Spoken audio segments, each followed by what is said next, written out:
Government of India Act 1935. So this act contained 321 articles and 10 schedules. So let's see the important provisions of the Act of Government of India 1935. So let's begin point number 1. Federation. The Act provided for the establishment of Federation of India. So this federation means relation between the center and state of Union of India. So here in 1935 Act, it is there to provide for the establishment of Federation of India. So it consisted of the provinces of British India and princely states as a unit. At present there is central government and state government. In the past there exist provinces of British India and princely states as units. For the first time, an attempt was made to establish a federal government. Number 2, distribution of powers. It divided, that means Government of India Act 1935 divided legislative power between central and provincial legislature. So there were threefold divisions in this. Number 1, federal list. 2, provincial list. 3, concurrent list. So in federal list, it consists of 59 subjects like external affairs, currency, defense, etc., over which the federal legislature had a legislative power. That means union legislature or central legislature has its power. Number 2, provincial list. That means it consists of 54 subjects. That includes the police, education, etc., over which provincial legislature, that means at present you can say that state legislature, had jurisdiction. Number 3, concurrent list. So it constitutes 36 subjects like criminal law, civil procedure, marriage and divorce, etc., over which both the federal and provincial legislature had competence. Number 4, the residuary powers were vested with the Governor General. Point number 3, diarchy at the center.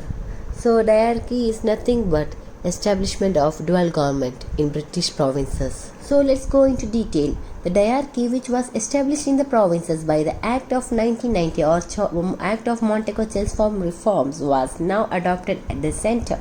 Here, the executive authority vested in the Governor General included the following. Listen carefully. The administration of reserve subjects. So you need to remember this. So these reserve subjects like defense, external affairs, etc. So the administration of reserve subjects like defense, external affairs, etc. was done by the Governor General, with the help of whom these councillors, who were appointed by the Governor General and not responsible to legislature. So the administration of reserve subjects like defense, external affairs, etc. was done by the Governor General with the help of councillors who were appointed by the Governor General and not responsible to the legislature. B. In the matter of transfer subject, the other subject is known as transfer subject, the Governor General acted on the advice of Council of Ministers who were responsible to legislature. Number 4, federal legislature or central legislature. So this central legislature was bicameral. Bicameral means 2. So the central legislature was bicameral, consisting of Federal Assembly and Council of States. You need to remember this. So the Council of States, that means upper house, consists of 260 members, of which 156, that means 60% were elected from British India and 104, 40% were nominated by princely states. 2. Federal Assembly. Federal Assembly is a lower house, consisted of 375 members, of which 250 members, it constitutes 67%, were elected by legislative assemblies and 125, that means 33%, nominated by the rulers of princely states. The council was to be permanent body.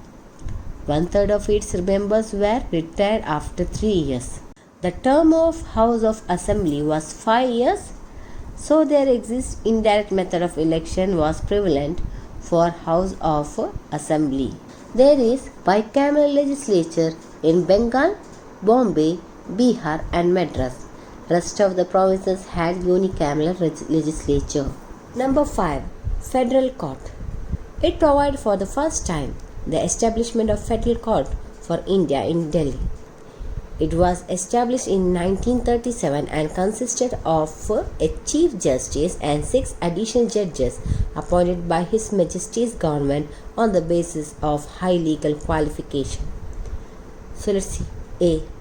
It had original jurisdiction to decide disputes between centre and the provinces.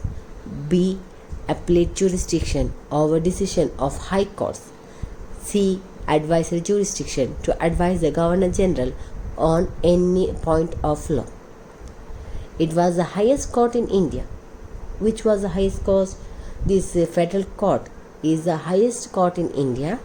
So the federal court functioned in the India about 12 years till its transformation into Supreme Court of India in 1950 under the present constitution. The credit of its excellent work goes to Sir Maurice Gayer, who guided the court in its formative years as its first Chief Justice. You need to remember this all, okay students? Point 6.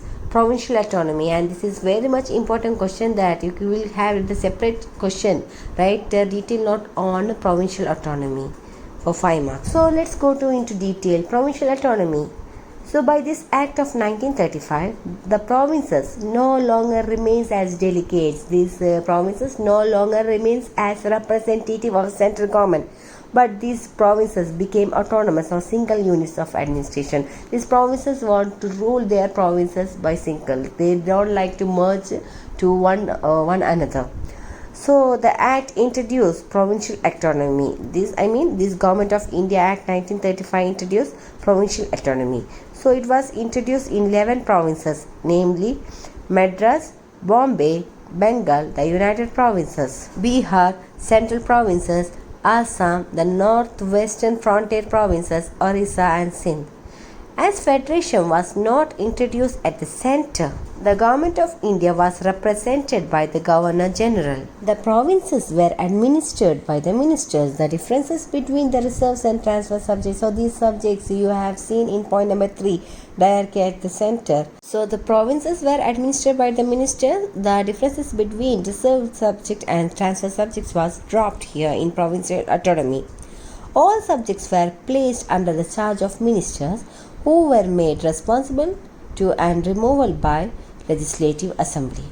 Thus, executive was responsible to the legislature. Normally, legislative were responsible for the legislature, but here, executives were responsible to legislature.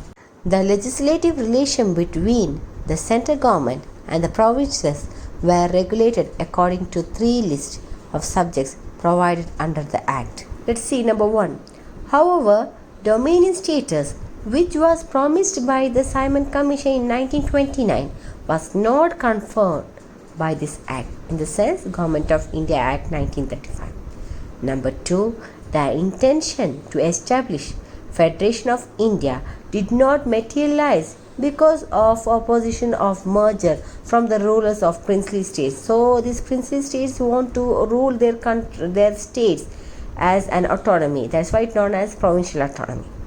Number 3. The degree of provincial autonomy introduced at provincial level was limited, as central government retained important powers and control.